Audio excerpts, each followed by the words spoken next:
बांटकर दर्शाई मानवीयता। इंडी के वार्ड नंबर 14 और 15 के गरीबों को मुफ्त में राशन किट बांटकर ऑल इंडिया पायाम में इंसानियत ने मानवीयता दर्शाई है। 11 मई 2021 की सुबह पुलिस इलाके के उप विभागाधिकारी डीवाईएसपी श्रीधर दोड्डी के जरिए राशन किट का वितरण किया गया। हमारे माध्यम के साथ डीवाईएसपी ने संवाद किया। अयूब नाटेकर, गौस कोतवाल मौलाना, महबूब साहब काजी, उमर बागवान और ऑल इंडिया पाया में इंसानियत के पदाधिकारी भी इस अवसर पर शामिल थे।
ಇವತ್ತಿನ ದಿವಸ ಕೊರೋನಾ ಜಾಗೃತಿ ಸಂಬಂಧ ಇಂಡಿಯ 14 ಮತ್ತು 15 ನಂಬರ್ ವಾರ್ಡಿನಲ್ಲಿ ಸನ್ಮಾನ್ಯ ನಮ್ಮ ಭಾಗದ ಡಿವೈಎಸ್ಪಿ ಸಾಹೇಬರು ಶ್ರೀಧರ್ ದೊಡ್ಡಿ ಸಾಹೇಬರು ಇವತ್ತಿನ ದಿವಸ ನಮ್ಮ ಜೊತೆ ಬಂದು ಇಲ್ಲಿ ನಮ್ಮ ವಾರ್ಡಿಗೆ 14 ಮತ್ತು 15 ನಂಬರ್ ವಾರ್ಡಿಗೆ ಬಂದು ಕೊರೋನಾದ ಬಗ್ಗೆ ನಮ್ಗೆ ಜಾಗೃತಿ ವಹಿಸಿದ್ದಾರೆ.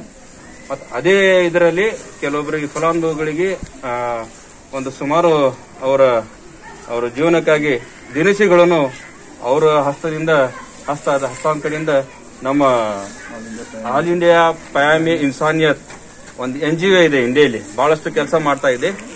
ಆ NGO ನಮ್ಮ ಸನ್ಮಾನ್ಯ DSP ಸಾಹೇಬರ ಕಡೆಯಿಂದ ಅದು ಹಸ್ತಾಂತರ ಮಾಡ್ತಾ ಇದ್ದಾರೆ. ಯಾಕೆ ಮಾಡ್ತಾ ಇದ್ದಾರೆ ಅಂತಂದ್ರೆ ನಮ್ಮ ಸನ್ಮಾನ್ಯ DSP ಸಾಹೇಬರು ನಮ್ಮ ಇಂಡಿ ತಾಲೂಕಿನ ಬಹಳಷ್ಟು ಕೆಲಸ ಮಾಡ್ತಾ ಇದ್ದಾರೆ. ಅವರು ಸುಮಾರು 24x7 ಅಂದ್ರೂ ಸಾವಿರಿಗೆ ತಪ್ಪಾಗಕ್ಕಿಲ್ಲ.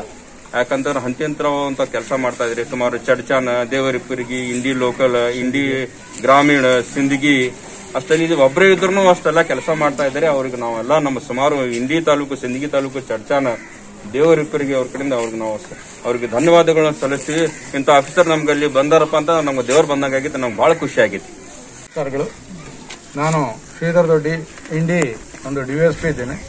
ಈ ದಿನ ಈ 14 ಮತ್ತು 15ನೇ ವಾರ್ಡ್ನಲ್ಲಿ ಬಾರ್ಪೇಟ್ನಲ್ಲಿ ನಮ್ಮ ಆಲ್ ಇಂಡಿಯಾ ಪಯಾಮಿ ಇನ್ಸಿಯಾತ್ ಅನ್ನೋ ಒಂದು ಸಂಘಟನೆಯವರು ಈ ಒಂದು ಕೊರೋನಾ ಮಹಾಮಾರಿಯಲ್ಲಿ ಬಡವರಿಗೆ, ಪಾಪ ತೊಂದರೆಯಲ್ಲಿರೋರಿಗೆ ಆಹಾರ ಕಿಟ್ಗಳನ್ನ ಹಂಚ್ತಾ ಇದ್ದಾರೆ.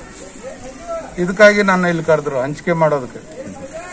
ನನಗೆ ನಿಜವಾಗ್ಲೂ ತುಂಬಾ ಖುಷಿ ಆಗ್ತದೆ. ಈ ಒಂದು ಕೊರೋನಾ ಮಹಾಮಾರಿಯ ಒಂದು ದಿನಗಳಲ್ಲಿ ಇದ್ದವರು ಇಲ್ದವ್ರಿಗೆ ಕೊಡಬೇಕು, ಇದ್ದವರು ಇಲ್ದವ್ರಿಗೆ ಕೊಡಬೇಕು, ಹಂಚಬೇಕು.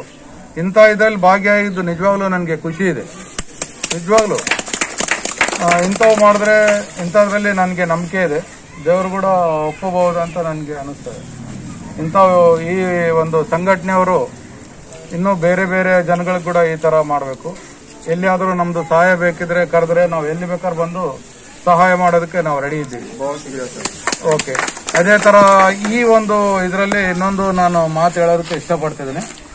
ಈ ಒಂದು ಕೊರೋನಾ ಬಂದಿದೆ ನೋಡಿ, ನಾವು ಧೈರ್ಯವಾಗಿ ಎಲ್ಲಿ ಬೇಕಾದ್ರೆ ಕೆಲಸ ಮಾಡ್ತಿದ್ವಿ. ಯಾಕಾಗಿ, ಯಾವ ಧೈರ್ಯದಿಂದ ಕೆಲಸ ಮಾಡ್ತೀವಿ? ಸರ್ಕಾರದವ್ರು ಯಾವ ಧೈರ್ಯ ಕೊಟ್ಟಿದ್ದಾರೆ? ನಮ್ಗೆ 2 ವ್ಯಾಕ್ಸಿನ್ ಹಾಕ್ಸಿದ್ದಾರೆ. ಅದಕ್ಕಾಗಿ ನಾನು ಹೇಳ್ತಾ ಇದ್ದೀನಿ, ಪ್ರತಿಯೊಬ್ಬರು ವ್ಯಾಕ್ಸಿನ್ ಹಾಕೋಬೇಕು. ಎರಡು ವ್ಯಾಕ್ಸಿನ್ ಪ್ರತಿಯೊಬ್ಬರು ಹಾಕ್ಕೋಬೇಕು. ವ್ಯಾಕ್ಸಿನ್ ಹಾಕೊಳ್ಳೋದ್ರಿಂದ ಮನುಷ್ಯಗೆ ಧೈರ್ಯ ಬರ್ತದೆ. ಎಲ್ಲಿ ಬೇಕಾದ್ರೆ ಏನು ಆಗಂಗಿಲ್ಲ. ಈಗ ನೋಡ್ರಿ, ನಾವು ಎಲ್ಲಿ ಬೇಕಾದ್ರೆ ಕರೆದ್ರೆ ಬರ್ತೀವಿ, ಮಾಡ್ತಾ ಇದೀವಿ. ಇದು ಕಾನ್ಫಿಡೆನ್ಸ್. ಇದನ್ನ ಪ್ರತಿಯೊಬ್ಬರು ಮಾಡಬೇಕು. ಎರಡನೇದು, ಕರೋನಾಗಾಗಿ ಬೈಬೀಳೋ ಅವಶ್ಯಕತೆ ಏನಿಲ್ಲ. ಎಲ್ಲರೂ ತಮ್ಮ ಮನೆಗಳಲ್ಲೇ ಉಳಿಬೇಕು. ತಮ್ಮ ಜೀವ ಕಾಪಾಡ್ಕೋಬೇಕಾದ್ರೆ, ಜೀವ ರಕ್ಷಣೆ ಮಾಡ್ಕೋಬೇಕಾದ್ರೆ ಪ್ರತಿಯೊಬ್ಬರು ಸರ್ಕಾರದ ಒಂದು ನಿಯಮಗಳನ್ನ ಪಾಲಿಸಿ ಮನೆಗಳಲ್ಲೇ ಇರಬೇಕು. ಏನೂ ಆಗಲ್ಲ ಜೀವ. ಇದನ್ನ ನಾವು ಯಾಕೆ ಹೇಳ್ತಾ ಇದೀವಿ, ಅರ್ಥ ಮಾಡ್ಕೋಬೇಕು. ಅರ್ಥ ಮಾಡ್ಕೊಂಡು ಇದೇ ತರ ನಡ್ಕೊಂಡ್ರೆ ನಮಗೆ ನಮ್ಮ ಮನೆಯವರಿದ್ದಾರೆ, ಕುಟುಂಬ ಇದೆ, ಅದನ್ನೆಲ್ಲ ಕಾಪಾಡೋದು ನಮ್ಮ ಕರ್ತವ್ಯ ಇದೆ. ಇದನ್ನ ಪ್ರತಿಯೊಬ್ಬರು ತಿಳ್ಕೋಬೇಕು. ಈ ಭಾಗದಲ್ಲಿ ಇದನ್ನ ಕೇಳ್ಕೊಂಡವರು ನಿಮ್ಮ ಮನೆಗಳಲ್ಲಿ, ನಿಮ್ಮ ಸ್ನೇಹಿತರಿಗೆ, ನಿಮ್ಮ ರಿಲೇಟಿವ್ಸ್ಗೆ ಈ ಸಂದೇಶವನ್ನು ತಿಳಿಸ್ಬೇಕಂತೇಳಿ ನಂದು ಮನವಿ ಇದೆ. ಪೊಲೀಸ್ ಇಲಾಖೆಯಿಂದ ನಾನು ಇನ್ನೊಂದು ಮನವಿ ಮಾಡಕ್ ಇಷ್ಟಪಡ್ತಾ ಇದ್ದೀನಿ. ಈ ಒಂದು ಲಾಕ್ಡೌನ್ದಲ್ಲಿ ಯಾರಿಗೆ ಏನೇ ತೊಂದರೆ ಇದ್ರು ಕೂಡ ನನಗೆ ಮಾತಾಡ್ಬೋದು. ಏನಾದರೂ ಸಹಾಯ ಬೇಕಿದ್ರೆ, ಈ ಕೋವಿಡ್ ಪೇಷಂಟ್ಸ್ ಎಲ್ಲಿಂದನೂ ಬರ್ತಾ ಇರ್ತಾರೆ, ಏನನ್ನ ಅವಶ್ಯಕತೆ ಇರ್ತದೆ. ಸೋಲಾಪುರದಿಂದ ಬರ್ತಾ ಇದ್ದಾರೆ ಎಷ್ಟೋ ಜನ. ಅವ್ರಿಗೆಲ್ಲ ನಾವು ಹೆಲ್ಪ್ ಮಾಡಿದೀವಿ, ವೆಹಿಕಲ್ಗೆ ಸಹಾಯ ಮಾಡಿದೀವಿ. ಅಂಥವ್ರು ಏನಿದ್ರು ಕೂಡ ನನಗೆ ಫೋನ್ ಮಾಡಿ ಅವ್ರದ್ದು ಸಹಾಯ ಪಡಿಬಹುದು, ನಮ್ದು ಸಹಾಯ ಪಡಿಬಹುದು. Thank you.